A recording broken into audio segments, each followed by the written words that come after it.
निर्भो निर्वैर channel. और आज हमारे साथ हैं एडवोकेट उमेश शर्मा जी। और आज हम इनसे बातचीत करने जा रहे हैं कि जो आर्म्स लाइसेंस जो हैं उसमें एक PIL जो दाखिल हुई थी काफ़ी देर पहले, तो उसमें आज सुनवाई भी हुई है कोर्ट में और काफ़ी धांधली हुई थी। और उसके बारे में आज हम एडवोकेट उमेश जी से बात करना चाहते हैं। जी उमेश जी बताइए, आज क्या पूरी कार्रवाई क्या हुई कोर्ट में? देखिए, पहले तो मैं आपको थोड़ी-सी बैकग्राउंड बता दूँ। काफ़ी समय पहले की बात है कि कुछ जो आर्म्स के लाइसेंस थे, उसका एक स्कैंडल बना था। उसमें कुछ हमारे केएस ऑफ़िसर इन्वॉल्व थे, उसमें कुछ आईएएस अफ़सर इन्वॉल्व थे और उसी सिलसिले में एफआईआर भी रजिस्टर्ड हुई थी। कुछ फेक गन लाइसेंस इश्यू किए गए थे, उसमें इंक्वायरी भी हुई, इन्वेस्टिगेशन भी हुई। लेकिन हमारे कानून के मुताबिक अगर हम बात करें तो अगर किसी केएस ऑफ़िसर या आईएएस अफ़सर के अगेंस्ट कोई जब केस चलाना होता है, तो प्रोसिक्यूशन से सैंक्शन लेनी पड़ती है उनको प्रोसिक्यूट करने के लिए। तो वो सैंक्शन लेने के लिए हमें देखा है हमने कई बार सरकार में काफ़ी समय लग जाता है और जिसकी वजह से वो जो लोग हैं या तो वो रिटायर हो जाते हैं या कोई समझो दुनिया से चले जाते हैं, तो काफ़ी समय लगता है। तो कहीं न कहीं उसमें एक मान लीजिए कि एक लकूना रहता है और उस समय भी यही हुआ था। काफ़ी से अगर देर पहले की बात करें तो उसमें जब ये स्कैंडल हुआ था तो उस समय भी कुछ एफआईआर भी रजिस्टर्ड हुई, आईएएस, केएस अफ़सर इन्वॉल्व थे। लेकिन उसके बावजूद भी उन वहाँ पर कोई कार्रवाई नहीं हो पाई। फिर उसी के सिलसिले में एक पीआईएल फाइल की गई थी हाई कोर्ट में और हाई कोर्ट ने उसका संज्ञान लिया और उसमें जो कुछ जो केसेस थे वो सीबीआई के पास भी रेफर हुए थे और उसी के सिलसिले में कार्रवाई शुरू हुई और कुछ केएस ऑफिसर जो इन्वॉल्व थे उसके उनके खिलाफ चार्जशीट फाइल हो गई कोर्ट में। लेकिन कहीं न कहीं जो आईएएस ऑफिसर थे उनकी जो है प्रोसिक्यूशन सैंक्शन नहीं मिल पाई, इनको प्रोसिक्यूट करने के लिए परमिशन नहीं मिल पाई सरकार से। क्या कारण हो सकता है उसका? तो ज़ाहिर-सी बात है उसमें कुछ न कुछ ब्यूरोक्रेट्स इन्वॉल्व थे, जिसकी वजह से उनको प्रोसिक्यूशन जो सैंक्शन लेने में उनको काफ़ी डिले हुआ और जिसकी वजह से आज दिन तक वो जो मसले हैं वो लटके हुए हैं। क्योंकि अगर हम कानून की बात करें तो जब भी हम किसी ऑफ़िसर के गज़टेड ऑफ़िसर की बात करेंगे, तो उसके लिए सरकार से सैंक्शन लेनी पड़ती है और वो कहीं न कहीं उनके ऐसे लिंक्स होते हैं या कह लीजिए कि करप्शंस इन्वॉल्व रहती है इसमें जिसकी वजह से उनको सैंक्शन नहीं मिल पाती और इतना-इतना समय लग जाता है कि यानी मान लीजिए कि वो ऑफ़िसर जो है वो रिटायर हो जाते हैं और सैंक्शन नहीं मिल पाती। तो कहीं न कहीं हमारी सरकार की बात करें या कानून की बात करें या लकूना रहता है। मैं तो ये कहूँगा एलजी सरकार से या अपने भारत सरकार से भी कि इसके बारे में कानून बनाया जाए, उसमें सैंक्शन के लिए एक प्रावधान होना चाहिए कि उसके लिए कोई एक प्रेस्क्राइब्ड लिमिट होनी चाहिए, टाइम लिमिट होनी चाहिए कि इतने टाइम में आपको एक प्रोसिक्यूशन जो है सैंक्शन मिलेगी। लेकिन वो नहीं मिलती जिसकी वजह से वो लोग छूट जाते हैं। अगर हम आज की बात करें, आज भी पीआईएल लिस्ट हुई थी उधर अपना हाई कोर्ट में डीबी में जिसमें हमारे जो चीफ जस्टिस साहब थे और उसमें कंपेनियन जज थे और उसमें भी केस लिस्ट हुआ था। लेकिन बड़े अफ़सोस की बात से कहना पड़ रहा है कि आज केस लिस्ट हुआ था और उसमें सरकार की तरफ से पैरवी करने के लिए कोई भी मौजूद नहीं था। अच्छा। जबकि हमारे एक एडवोकेट हैं जो वहाँ पीआईएल को जिसको हैंडल कर रहे हैं वो वहाँ पेश हुए और सरकार की तरफ से कोई पेश नहीं। ये बड़ी मतलब शर्म की बात है अगर हम बात करें सरकार के लिए कि इस तरह के, क्योंकि बेसिकली अगर देखा जाए तो इसमें हमारे एडवोकेट जनरल होते हैं, उनके नीचे पूरा पैनल होता है, एडिशनल एडवोकेट जनरल होता है, सीनियर एडवोकेट जनरल होता है, डिप्टी एडवोकेट जनरल होता है, गवर्नमेंट एडवोकेट्स होते हैं, बहुत बड़ा पैनल होता है, लगभग 50-60 के करीब वकील एडवोकेट्स होते हैं, गवर्नमेंट स्टैंडिंग काउंसिल होते हैं, जो कि सरकार के जो केसेस होते हैं, बैटरी ऑफ लायर्स होते हैं, वो जो उसको देखते हैं। लेकिन बड़े अफ़सोस के साथ कहना पड़ रहा है कि वो लोग जो थे वहाँ पे नहीं पहुँच पाए, नहीं पहुँचे। अब पीछे ये तो मैं नहीं कहूँगा उनका कारण क्या रहा होगा, लेकिन ज़ाहिर-सी बात है कहीं न कहीं ब्यूरोक्रेट्स की तरफ से, आईएएस ऑफिसर्स की तरफ से कहीं न कोई ऐसी इन्वॉल्वमेंट रही होगी, जिसकी वजह से वो लोग नहीं पेश हो पाए और जो कोर्ट थी अपना कार्रवाई करने के लिए उसको मतलब डिले करना पड़ा केस को। और उसमें भी कोर्ट की अगर हम बात करें तो कोर्ट ने भी उसमें एक ऑर्डर इश्यू किया और उनको सरकार को भी कहा है कि इसमें पेश होने के लिए मतलब एक रिटन में ऑर्डर हुआ है। तो मैं ये कहूँगा कि इसी तरह से जब केसेस कोर्ट में लिस्ट होते हैं या गवर्नमेंट स्टैंडिंग काउंसिल नहीं पहुँच पाते, जिसकी वजह से कहीं न कहीं जो है जस्टिस जो है वो डिनाई होता है, नहीं मिल पाता है। ये हमारे लिए एक इस पे चिंता करने की बात है, हमें इसके बारे में विचार करना चाहिए और सरकार को इसके बारे में कोई ना कोई ठोस कदम उठाने चाहिए। देखिए उमेश जी, जब लाइसेंस मतलब कि सरकार ने इशू की या डीसी उस टाइम जो डीसी ने इशू की है, तो वो किन लोगों को लाइसेंस दिए गए? सुनने में यह है कि उनका कोई प्रूफ नहीं था। इसकी कोई जानकारी है आपके पास? देखिए, जब भी कोई फेक लाइसेंस इश्यू होते हैं, तो ज़ाहिर-सी बात है कहीं न कहीं सरकार के लोगों की जो वहाँ पे जो लाइसेंस इश्यू करते हैं उनकी मिलीभगत रहती है। तो उसमें ज़ाहिर-सी बात है जब एक लाइसेंस इश्यू करता है उसका एक प्रॉपर जो है इंडियन आर्म्स एक्ट में एक प्रॉपर प्रोसीजर रहता है। वो प्रोसीजर को फ़ॉलो अप नहीं किया गया जिसकी वजह से फेक गन लाइसेंस इश्यू हुए और जिसकी वजह से बहुत बड़ा स्कैंडल बना और ये मैं कहूँगा कि ये हमारी जम्मू कश्मीर की रियासत के लिए नहीं बल्कि हिंदुस्तान के लिए भी ये खतरे की बात है कि अगर हम किसी ऐसे लोगों को लाइसेंस इश्यू करते हैं, जम्मू कश्मीर वैसे मिलिटेंसी एरिया रहा है, तो यहाँ पे कुछ ऐसे लोगों को लाइसेंस इश्यू हो गए जिनको नहीं होने चाहिए थे या जिनके लिंक्स ऊपर तक थे, सरकार तक थे, उन लोगों को इश्यू हुए, वो कहीं न कहीं वो वेपन जो है गलत इस्तेमाल हो सकते हैं। वो हमारे देश के लिए, हमारी सरकार के लिए एक शर्मिंदगी की बात है, ऐसा नहीं होना चाहिए था। ये क्या आपको जानकारी है कि क्या उन लोगों के लाइसेंस कैंसल हुए या उनके जो वेपन थे वो वापस लिए? कोई इसके बारे में सरकार ने कुछ किया है देखिए या इसमें करना तो चाहिए? जो इसमें जो रिकॉर्ड था वो जो जब ये इंक्वायरी इनिशिएट हुई, इन्वेस्टिगेशन इनिशिएट हुई, एफआईआर रजिस्टर हुई, उसमें जो रिकॉर्ड था वो सारा सीबीआई के पास है और आज की डेट की भी अगर बात करें तो आज भी जो रिकॉर्ड है वो सीबीआई की कस्टडी में है, उसके बाद फर्दर आगे कोई कार्रवाई नहीं हो पाई उसमें। हम भी सरकार से ये मांग करना चाहते हैं कि जिन लोगों को फेक लाइसेंस मतलब कि इशू किए गए हैं, उनके जो हथियार हैं, वेपन है, उनको जब्त किया जाए जल्दी से जल्दी। क्योंकि ये देखो आगे मिलिटेंसी एरिया अभी उमेश जी ने कहा है, तो उनके मतलब सरकार को कोई अभी भी एक्शन करे, अभी इतनी देर नहीं है, हथियार जब्त करो, लाइसेंस उनके रद्द किए जाए, नए सिरे से फिर लाइसेंस बनाया जाए क्योंकि मिलिटेंसी एरिया लोग उसका मिसयूज भी कर सकते हैं वेपन्स का। देखो ज़ाहिर-सी बात है मिसयूज़ तो होगा ही जब आपके पास फेक गन लाइसेंस होंगे। तो अगर हम बात करें तो कुछ लोग ऐसे हैं जिनकी डेथ हो गई है, उनके पास नाम के पे गन लाइसेंस थे और आज भी लाइसेंस जो है उनके नाम पे रजिस्टर कर रहे हैं, उनके वेपन जो है उनके लीगल हेड्स हैं उनके पास पड़े हुए हैं। क्योंकि जो गन लाइसेंस होते हैं ये ट्रांसफरेबल नहीं होते, ये किसी दूसरे को लीगल हायर को नहीं जा सकते। लेकिन आज भी हमारे पास कई बार कोर्ट में कोई केसेज़ आते हैं जी हमारा जो गन लाइसेंस है हमारे फादर के नाम पे था, तो उनकी डेथ हो गई तो हमारे नाम पे वो रजिस्टर्ड होना चाहिए। लेकिन ऐसा कोई प्रोविज़न नहीं है। और आज भी अगर हम बात करें तो आज की डेट में भी जो वेपन है वो उनके घर पे पड़े हुए हैं, जो कि देखा जाए तो वो इलीगल है, लेकिन पुलिस को इसको इस पे कार्रवाई करने में नाकामयाब रही है। तो कहीं न कहीं सरकार की मिलीभगत इन चीज़ों में रहती है हमेशा के लिए। सरकार को कार्रवाई करनी चाहिए। समझ लो किसी किसी के फादर ने लाइसेंस बनाया, वेपन है, तो वो जो लाइसेंस है बेटे के नाम ट्रांसफर नहीं हो सकता। तो अगर इस तरह के वेपन अभी भी जम्मू कश्मीर में लोगों के पास पड़े हैं तो उनको सीज किया जाना चाहिए, पकड़ा जाना चाहिए, क्योंकि वो सोसाइटी के लिए खतरा है। हो सकता है आने वाले वक्त में उसका मिसयूज हो भी सकता है।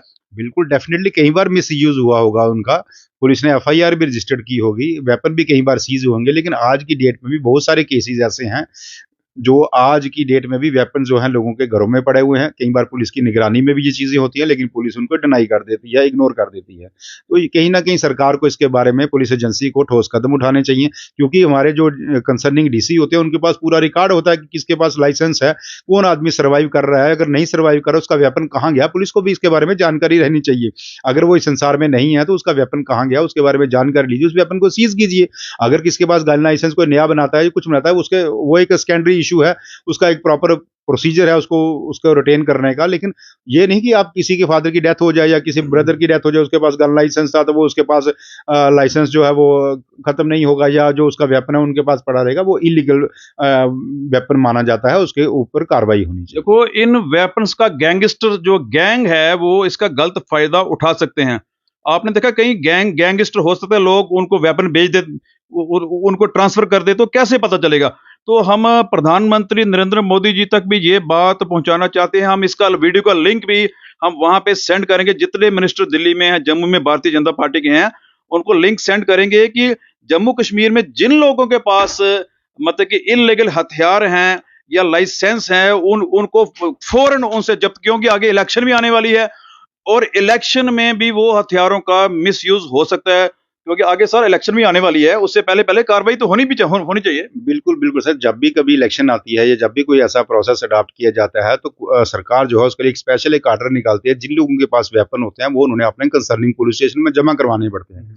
लेकिन अगर आज की डेट में भी आप देखें तो बड़े कम लोग होते हैं जो वेपन जमा करवाते हैं, लेकिन बाकी लोगों के पास पड़े रहते हैं, नहीं जमा करवाते। तो वो भी सरकार के ऑर्डर की कहीं न कहीं अनदेखी होती है। उसमें भी मैं कहूँगा कि उसमें भी कार्रवाई होनी चाहिए क्योंकि कल भी इलेक्शन कमीशन ऑफ इंडिया की कल एक प्रेस कॉन्फ्रेंस है, तो उसमें ज़ाहिर-सी बात है जो इस समय लग रहा है कि हमारे हिंदुस्तान में चुनाव आने वाले हैं, तो उसके बारे में एक ज़रूरी तौर के ऊपर प्रेस कॉन्फ्रेंस रखी गई है, तो ज़रूर उसमें इलेक्शन का कोई ना कोई मुद्दा छाया रहेगा। तो उसके सिलसिले में अगर वो इलेक्शन अनाउंस कर देते हैं, तो उसमें मैं सरकार से अपील करूँगा कि जितने भी लोगों के पास वेपन हैं, जिनके पास लाइसेंस हैं, वो सारे लाइसेंस और वेपन जो हैं सारे अपने कंसर्निंग पुलिस स्टेशन में जमा करवाने चाहिए। इसके लिए सरकार को ऑर्डर करना चाहिए और इस ऑर्डर को सख्ती से अमल में लाना चाहिए। मैं ये लिंक से अपना director general police R Swain ji को मैं लिंक भेजूंगा और उनसे मैं पर्सनली रिक्वेस्ट भी करूंगा, भाई जितने वेपन हैं, जैसे मतलब कि उमेश जी ने कहा है कि जब इलेक्शन आती है उससे पहले पहले सारे वेपन जो है मतलब उनको जमा करवाना पड़ता है थानों में। तो इस टाइम वार अगेंस्ट ड्रग भी एक इन्होंने लड़ाई छिड़ी हुई है। मोदी सरकार जो है इस टाइम बड़ा ही अच्छा काम कर रही है जम्मू कश्मीर में वार अगेंस्ट ड्रग, और उसमें डायरेक्टर जनरल पुलिस जो है उनका मुख्य रोल है। आज भी अखबार में आया है कि जो ड्रग माफिया है, जो चिट्टा है, उसको ट्रीट किया जाएगा जस्ट लाइक टेररिस्ट के। तो उसके बारे में क्या कहना है उमेश जी? देखो, जो ड्रग है वो काफी फैलता जा रहा है, पर अब देखा कि पुलिस जो है उन्होंने वार अगेंस्ट ड्रग जो है छेड़ी हुई है, उसमें लोगों का सहयोग भी मिल रहा है। तो हमारे पास भी कुछ इंफॉर्मेशन होती है, वो हम डायरेक्टर जनरल ऑफ पुलिस को व्हाट्सएप पे सेंड कर देते हैं, भाई ये इंफॉर्मेशन है, ऐसे है। और इस टाइम सरकार को और क्या करना है, क्योंकि जो ड्रग है वो दुश्मन देश से आ रही है, पाकिस्तान से आ रही है और कहीं से आ रही है, और भी ड्रग आ रही है। तो ये एक ड्रग टेररिज्म है, जिसके मतलब कि कुछ लोग हैं भारत में, बेईमान लोग हैं, वो क्या करते हैं कि वो थोड़े लालच की वजह से, पैसे की वजह से इसमें हेरा-फेरी हो रही है, तब ये लोग पकड़े नहीं जा रहे। आपका क्या कहना है इसके बारे में? देखिए, सरकार समय-समय पर गाइडलाइंस इश्यूज़ करती रहती है। अब अगर हम जम्मू कश्मीर की बात करें तो इस समय ड्रग्स का जो मुद्दा है, ये छाया हुआ है, इसमें कोई दो राय नहीं है। और अगर हम बात करें स्कूल कॉलेजेस की बात करें, स्कूल हायर सेकेंडरी स्कूल की बात करें, तो वहाँ भी ये चीज़ें नशेबार चीज़ें जो हैं, आम देखी जा सकती हैं। और इसमें कहीं न कहीं जो पुलिस एजेंसी है नाकामयाब रही है इसको ख़त्म करने के लिए। तो मैं सरकार से दरख्वास्त करूँगा कि इन चीज़ों के ऊपर कोई कार्रवाई होनी चाहिए। लेकिन सरकार ने अपनी तरफ से एंटी करप्शन ब्यूरो भी बनाया था, लेकिन नहीं कार्रवाई हो पाई। इवन कि अगर हम सरकार की बात करें, तो जैसे हमारे जम्मू कश्मीर में पब्लिक सेफ्टी एक्ट बनाया गया था, जिसमें जो भी देश के खिलाफ कोई बात करेगा या जिसके खिलाफ नंबर ऑफ क्रिमिनल केसेस होते हैं, उसके ऊपर पब्लिक सेफ्टी एक्ट लगाया जाता था। लेकिन अब उन्होंने जो ड्रग्स माफिया है, इनके खिलाफ भी पब्लिक सेफ्टी एक्ट में उसको लाया गया है। अगर कोई नशेवर चीज़ों को करता हुआ पकड़ा जाता है या उसके ऊपर कई इस तरह के मुकदमे चले हैं, तो उसको पब्लिक सेफ्टी एक्ट में भी पुलिस जो है, जो हमारे पास डीसी जो है उनके पास पावर है, वो उसको डिटेन कर सकते हैं। ये बड़ा अच्छा एक कदम है। मैं सराहनीय करता हूँ, सरकार को इस तरह के कदम उठाने चाहिए, ताकि किसी न किसी तरह से लोगों के दिमाग में एक टेरर बैठे, डर बैठे। जो लोग इस तरह के नशेवर चीज़ें जो बेचते हैं या जो लेते हैं, उनको ऊपर रोक लगाई जा सके। अगर हम दूसरी तरफ बात करें, नशा मुक्ति केंद्र सरकार ने बनाए थे, जिसके बारे में ड्रग्स को कंट्रोल किया जाए, जो लोग नशा करते थे उनको छुड़वाने के लिए। लेकिन वहाँ पे भी नशा मुक्ति केंद्र से भी हमें कुछ रिपोर्ट्स जो मिली हैं, वहाँ पे इनका प्रॉपर ठीक ढंग से ट्रीटमेंट नहीं हो पाता है, जिसकी वजह से वो कई लोग मैंने आते हैं, 2-4 दिन रहेंगे, तीसरे दिन वो भाग जाते हैं, 5वें दिन भाग जाएँगे। तो उसके बारे में भी सरकार को ध्यान रखना चाहिए, उनकी प्रॉपर एक केयर होनी चाहिए और उनकी काउंसलिंग होनी चाहिए, ताकि जिससे ये नशेवर चीज़ें जो उनसे छूट सकें और हमारा जो जम्मू कश्मीर है एक खुशहाल यूटी जो है बन सके। देखिए, जो ड्रग है वो बड़ी तेजी से हमारे भारत देश में फैलता जा रहा है, और उसके पीछे रीज़न ये है कि कुछ बेईमान जो लोग हैं, जो हमारे भारत में बैठे हुए हैं, चंद पैसे कमाने के लिए वो, और मतलब कि कुछ उनको अगर मंथली आता है तो उन लोगों पे असली सही कार्रवाई नहीं हो रही है। अब मैं जम्मू कश्मीर के लोगों को सीधा कहना चाहता हूँ कि देखिए, आपके बच्चे बाहर जाते हैं। मुझे एक इंफॉर्मेशन मिली थी, एक आदमी मेरे मेरे पास आया, उसने कहा कि वो जो चिट्टे वाले हैं कैसे आदमी को फंसाते हैं, पहले 3-4 बार उसको फ्री में चिट्टा देते हैं, ड्रग देते हैं, ठीक है? जब वो 3-4 बार ले लेता है और 5वीं बार वो एडिक्ट हो जाता है, और उसके बाद उसकी डिमांड बढ़ जाती है, भई इतने पैसे लाओ, इतने में चिट्टा लाओ, और फिर वो चोरियाँ-चकारियाँ, घर के बर्तन तक बिक जाते हैं, क्योंकि वो उसकी वेन्स नसें जो हैं वो ड्रग को माँगती हैं, उससे रहा नहीं जाता है। 2 दिन पहले हम गाड़ी लेके सिदरा पे गए थे, वहाँ पे देखा कि एक आदमी जो सड़क पे मछली की तरह तड़फ रहा था, सिर्फ़ क्योंकि मेरे ख्याल में उसके एक आदमी ने कहा, भई ये चिट्टा खाता है, आज इसको चिट्टा नहीं मिला, और ये मछली की तरह तड़फ रहा है। अब हम पेरेंट्स को कहना चाहते हैं, बच्चों का ध्यान रखिए, बच्चों को आप जो अगर पैसे देते हैं 1000-500, उसका पूरा हिसाब रखिए, कहीं आपका बच्चा गलत सोसाइटी में तो नहीं जा रहा है। लोगों को भी ध्यान रखना है, अवेयरनेस जो है, पुलिस जो है, जे&के पुलिस अच्छा काम कर रही है। जगह-जगह स्कूलों में, कॉलेजों में मैंने देखा कि अब अभी पुलिस कुछ ज़्यादा ही एक्टिव हो गई है, और उन्होंने ड्रग के ऊपर वार अगेंस्ट ड्रग और अवेयरनेस के लिए स्कूल कॉलेजों में पुलिस तो अच्छा काम कर रही है, पर जब तक हम माँ बाप भी बच्चों की तरफ ध्यान नहीं देंगे कि माँ बाप क्या कर रहे हैं, बच्चों को वॉच करना है, बच्चा कहाँ जा रहा है, अगर लेट रात को घर लेट आ रहा है, क्यों आ रहा है, पूरा पूछना है। लेट नाइट कभी बच्चे को 5-6 बजे के बाद घर से बाहर नहीं रखना चाहिए। हो सकता है आपका बच्चा कहीं ड्रग एडिक्ट ना हो जाए, ऐसी सोसाइटी में ना चला जाए, आपका बच्चा फंस ना जाए। अगर गलती से भी ऐसा हो गया तो मैंने देखा है उमेश जी, बड़े बड़े आईपीएस के बच्चे जो हैं, क्योंकि वो भी ड्रग एडिक्ट हो गए, उन्होंने उनको पकड़ के खुद पुलिस स्टेशन में डाला। क्या कहना चाहते हैं आप? ये बिल्कुल सही है कि जो पेरेंट्स हैं उनको अपने बच्चों का ध्यान रखना चाहिए, क्योंकि आजकल हमारी सोसाइटी ऐसे डेवलप हो चुकी है कि जैसे ही बच्चा थोड़ा-सा 10th या 11th क्लास में जाता है, तो माँ-बाप क्या करते हैं, उसके लिए अलग कमरा बना देते हैं, जी इसने पढ़ना है। लेकिन वो अलग कमरे में बैठकर क्या करता है, उनके बारे में बच्चों को माँ-बाप को कोई इल्म नहीं रहता। तो इसके बारे में कहीं न कहीं उनको बच्चों को वॉच करना चाहिए। अगर कोई उनके घर का बच्चा है, वो अलग कमरे में रहता है या अपने आप को अलग रहना वो पसंद करता है, ज़रूर उसके पीछे कोई न कोई कारण रहा होगा। नहीं तो बच्चे को कोशिश करें, वो फैमिली में बैठे बातचीत करे, उससे आपको उसकी एक काउंसलिंग भी हो जाती है और बच्चे का जो माइंड है वो सेटअप ठीक रहता है। अगर वो कहीं न कहीं आपसे अलग होने की कोशिश कर रहा है, तो उसको पे ध्यान देने की ज़रूरत है।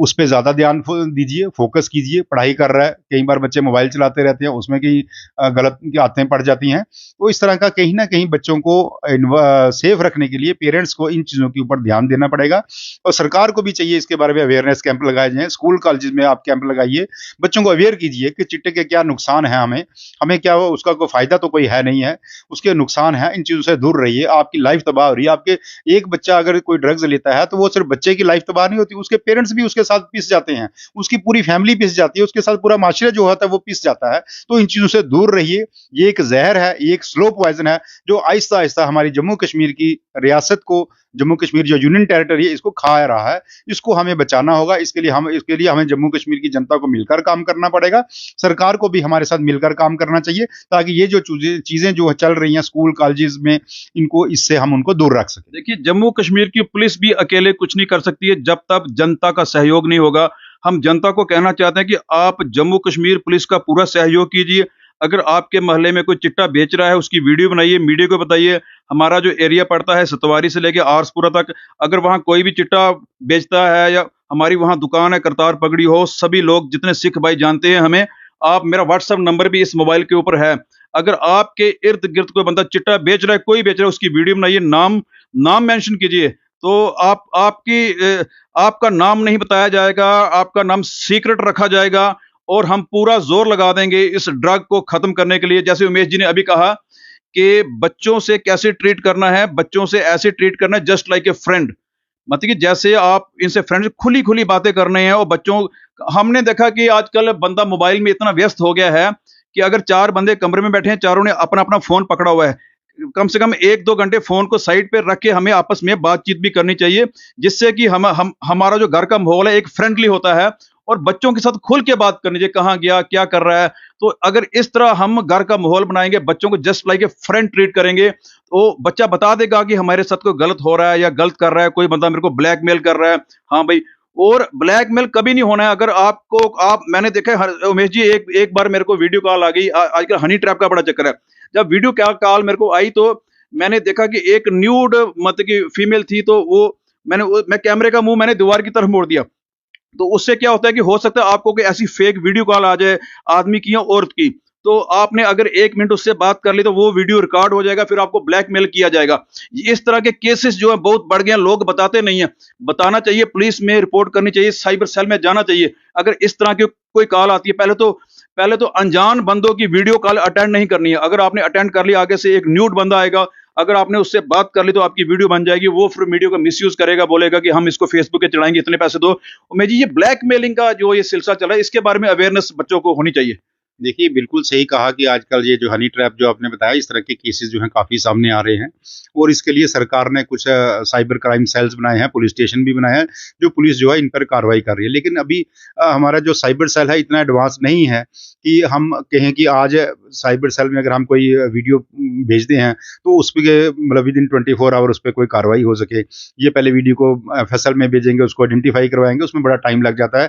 तो मैं सरकार से ये अपील करूँगा कि उसके बारे में जो एक्सपर्ट एक्सपर्ट्स हैं उनको बुलाया जाए, उनके जो आपके पुलिस स्टेशन है, साइबर सेल जो बनाया आपने, उसमें वहाँ पे ये लोगों को डिप्यूट किया जाए, ताकि अगर आपके पास कोई ऐसी इन्फॉर्मेशन आती है, जैसे कोई स्कैंडल होता है, मनी स्कैंडल होता है, लोगों को उसका फेक कॉल करके OTP ले लेते हैं, ATM के बहाने 100 तरह की इस तरह की चीज़ें करते हैं, तो उसके बारे में जल्द से जल्द कार्रवाई हो सके, ताकि लोग जो है चैन की नींद सो सके। अगर आप इस तरह की पुलिस जो है स्टेप्स नहीं उठाएगी, एक्सपर्ट्स इनके पास नहीं होंगे, तो जाहिर सी बात है जनता परेशान होगी, जनता परेशान होगी तो पुलिस को जाहिर सी बात है परेशान होना पड़ेगा। उमेश जी ने अभी कहा कि जो साइबर सेल है जम्मू कश्मीर का वो काफी वीक है। वो ये मेरे साथ भी इंसिडेंट हुआ है, मेरे भी 2-3 केस लेके गए साइबर सेल में, पर हमारा साइबर सेल सबसे वीक साइबर सेल है मेरे की इंडिया का। यहाँ पे कोई काम नहीं होता है, कुछ नहीं होता है।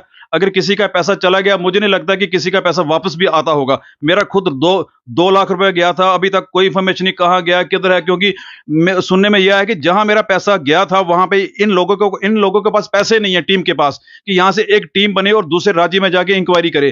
तो मैं ये DGP साहब से कहना चाहता हूं कि कोई टीमें बनाओ। अगर किसी का पैसा दूसरे के खाते में जाता है, वो चाहे कितनी भी दूर है इंडिया में, वहां पे टीम को भेजना। उमेश जी, टीम नहीं जाती उथे। मैं देखिया कि लोगों के पैसे जाते ने, इत्थों कोई टीम नहीं है, कहते साडे कोल पैसा नहीं है, फंड नहीं है, असं किस तरह उत्थे जाइए। ये बड़ी प्रॉब्लम है इत्थे। देखिए सर, ये बात तो बिल्कुल सही है कि जो बेसिकली क्या कही साइबर जो सेल है, इसको जो इंटर स्टेट इनको कांटेक्ट रहना चाहिए। अगर ये खुद नहीं जा सकते हैं तो वहाँ भी हमारी फोर्सेज हैं, वहाँ भी जो पुलिस एजेंसी है, वो उनको कार्रवाई करनी चाहिए। वो उमेश जी वो कार्रवाई नहीं करते हैं। मेरे पास काफी केसेस हैं कि वो दूसरे राज्य के पुलिस को क्या पड़ा है कि हमारे जम्मू कश्मीर के, यानी ऐसे वो यहाँ से कोई टीम जाए, ऐसा मतलब कोई इसको सीरियस लोगों के 50-50 लाख 20-20 लाख रोज साइबर सेल में कितने केस आ रहे हैं, लोग ठगे जा रहे हैं, हजारों के हिसाब से लोगों के पैसे अभी भी जा रहे हैं। अगर ये रिकॉर्ड ओपन कर दे कि रोज के कितने केसेस आ रहे हैं साइबर सेल में, अगर RTA लगाई जाए तो मेरे ख्याल काफी केस हैं जो सामने नहीं आते। तो इसके बारे में सरकार को कुछ मतलब कि DGP साहब को कुछ सख्ती करनी चाहिए। भाई ये साइबर, ये कौन लोग हैं, ये कहीं मिली भगत को बैंकों के साथ मिले हैं, कौन है, कोई ये माफिया है, कहीं ये इनकी कैसी मिली भगत हो सकती है। देखिए, ये बिल्कुल बात सही है कि साइबर सेल हमारा वीक है, जिसकी वजह से कार्रवाई नहीं हो पाती है। रही बात सरकार की, गवर्नमेंट को इसके बारे में कोई संज्ञान लेना चाहिए, और अगर इंटर स्टेट कोई ऐसी बात होती है या हमारी एजेंसी वहाँ पे नहीं पहुँच पाती, वहाँ पे भी एजेंसीज हैं, उसके साथ कोई मतलब इनका कोई एक बोर्ड बनना चाहिए, या कुछ ऐसे कोई टीम बनाई जाए जो जिसका यही काम हो, जो साइबर सेल में जो केसेस आते हैं उन केसों को जल्द से निपटारा इनका किया जा सके, और जो कल्प्रिट्स हैं उनको जेल में भिजवाया जा सके। अच्छा, टाइम मेरे ख्याल 10 बज चुके हैं, काफी टाइम हो गया है, और लोग भी मेरे ख्याल में काफी सुन रहे हैं। कोई काफी ये बर्निंग टॉपिक है जो अभी इंडिया में और जम्मू कश्मीर का एक बर्निंग टॉपिक है, और आप देख रहे हैं इस वक्त निर्भव निर्वैर चैनल। और वीडियो को शेयर जरूर करना है। मैंने देखा कि लोग शेयर नहीं करते, शेयर करेंगे तो जनता तक जानकारी पहुंचेगी, हमारे बच्चे ड्रग्स से बचेंगे, और क्या क्या क्राइम हो रहा है जम्मू कश्मीर में उसकी जानकारी लोगों तक पहुंचेगी। ये फेयरलेस चैनल, फेयरलेस न्यूज देखने के लिए आप सब्सक्राइब ही कीजिए निर्भव निर्वैर चैनल को। आप देख रहे हैं निर्भव निर्वैर चैनल।